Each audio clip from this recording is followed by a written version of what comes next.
৬০০ বছরের পুরনো দ্বীপ কুতুবদিয়া। দৃষ্টিনন্দন এ দ্বীপে রয়েছে প্রাচীন ঐতিহাসিক স্থাপনা। এর মধ্যে পর্যটকদের আকর্ষণের কেন্দ্রবিন্দুতে রয়েছে কুতুবদিয়া বাতিঘর, কুতুব শরীফ দরবার, কুতুব আউলিয়া মাজার, কুতুবদিয়া বায়ুবিদ্যুৎ।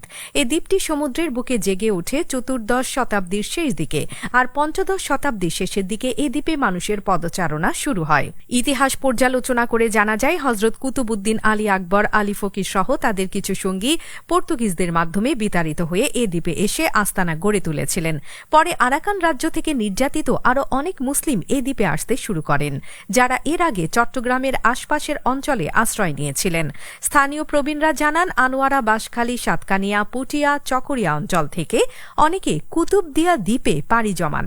এ দ্বীপে বসতি গড়া নির্যাতিত মুসলিমরা প্রখ্যাত আউলিয়া কুতুবউদ্দিনের নাম অনুসারে এ দ্বীপের নামকরণ করেন কুতুবদিয়া দ্বীপ। পরে দ্বীপটি কুতুবদিয়া নামে স্বীকৃতি লাভ করে। বর্তমানে টেকসই বেড়িবাঁধ না থাকায় সাগরে বিলীন হয়ে কমতে কমতে প্রায় 2/3 কমে গেছে দ্বীপটি।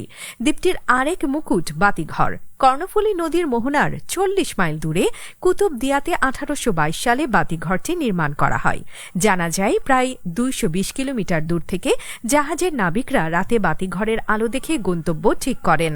কুতুবদিয়া দ্বীপের সমুদ্র সৈকত। কুতুবদিয়ায় রয়েছে প্রায় 16 কিলোমিটার দীর্ঘ সমুদ্র সৈকত। নির্জন এই সৈকতে পর্যটকের আনাগোনা খুব কম হলেও জেলেদের কর্মব্যস্ততার দৃশ্য যে কারো হৃদয় ছুঁয়ে যাবে। স্থানীয়দের দাবি, সরকারিভাবে পর্যটকদের জন্য আবাসন ও নিরাপত্তা ব্যবস্থা জোরদার করা গেলে পর্যটকদের আনাগোনায় দ্বীপটির চেহারাই পাল্টে যাবে। সুযোগ হবে কর্মসংস্থানের এবং সরকার প্রতি বছর কোটি কোটি টাকা রাজস্ব পাবে।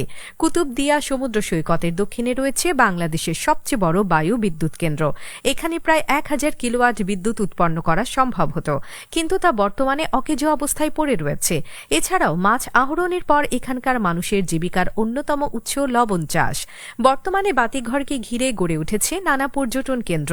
দক্ষিণ ধুরুং ইউনিয়ন পরিষদের চেয়ারম্যান আলাউদ্দিন আল আজাদের উদ্যোগে এই বাতিঘরকে সাজানো হয়েছে নানান রঙের, নানান রূপে। প্রতিদিন দেশ বিদেশের হাজার হাজার পর্যটক যাচ্ছেন এ দ্বীপে। তাই সচেতনতা এবং নিরাপত্তা বৃদ্ধির দাবি জানান সচেতন মহল। আপনি ভালো বলেছেন যে কুতুবদিয়া পর্যটনের অপার সম্ভাবনাময় একটা দ্বীপ। আমরা এখানে যতটুকু জেনেছি, যোগাযোগ ব্যবস্থার উন্নয়ন করার সুযোগ আছে। এখানে পারাপার, সেই সাথে কক্সবাজারের সাথে এখানে পর্যটক যেন সহজেই আসতে পারে এবং এই এলাকার যে সৌন্দর্য, এখানে বিচ আছে, এগুলোর জন্য সৌন্দর্য উপভোগ করতে পারে। জেলা প্রশাসনের পক্ষ হতে এবং স্থানীয় প্রশাসনের পক্ষ থেকে আমরা সব ধরনের উদ্যোগ গ্রহণ করবো সামনে। ইতিমধ্যে আমাদের কার্যক্রম শুরু হয়েছে। আমরা ওখানে লাইটিং এর কার্যক্রম শুরু করেছি। আমরা পর্যটকরা আসতে যাতে বেড়িবাঁধ দিয়ে উঠতে পারে, নামতে পারে, সেজন্য আমরা মাটি কেটে ওখানে মোটামুটি একটা প্রক্রিয়া করে দিচ্ছি। তারপরে বিচের চেয়ার গুলা হয়তো আগামী বৃহস্পতিবার আমাদের এখানে চলে আসবে, আমাদের ছাতাগুলা চলে আসবে। তো আমরা টার্গেট দিচ্ছি আগামী, আমরা আপনাদের সকলকে নিয়ে, সকল অ্যাক্টিভিস্টদেরকে নিয়ে, যে যেখান থেকে পারে সোশ্যাল মিডিয়াতে যারা লেখালেখি করে তাদেরকে সহ সকলকে ইনভাইট করে, উপজেলা প্রশাসন, পুলিশ প্রশাসন সকলকে ইনভাইট করে আমরা একটা ওখানে শুরু করার আমাদের টার্গেট আছে। তো দেখা যাক কি হয়, আল্লাহ ভরসা। কুতুবদিয়া পর্যটন স্পটকে আরও আকর্ষণীয় করার জন্য এই যে বিচ পয়েন্টে যেমন কিছু ছোটোখাটো যদি রেস্টুরেন্ট হয় এবং বিচের মধ্যে যদি কয়েকটা স্পিড বোট করা হয় বা বসার জন্য যে চেয়ারগুলো পর্যটন ইয়াতে দেওয়া হয়, ওই ধরনের চেয়ারগুলো যদি বসানো হয় এবং বিভিন্ন বিনোদনমূলক, যেটা মানে আমরা বলতে গেলে সামাজিকভাবে যেটাকে মানে খারাপ চোখে দেখা না হয়, মানে শালীনতার ভিতরে যতটুকু সম্ভব একটা পর্যটন জোনকে যেভাবে করে তোলা।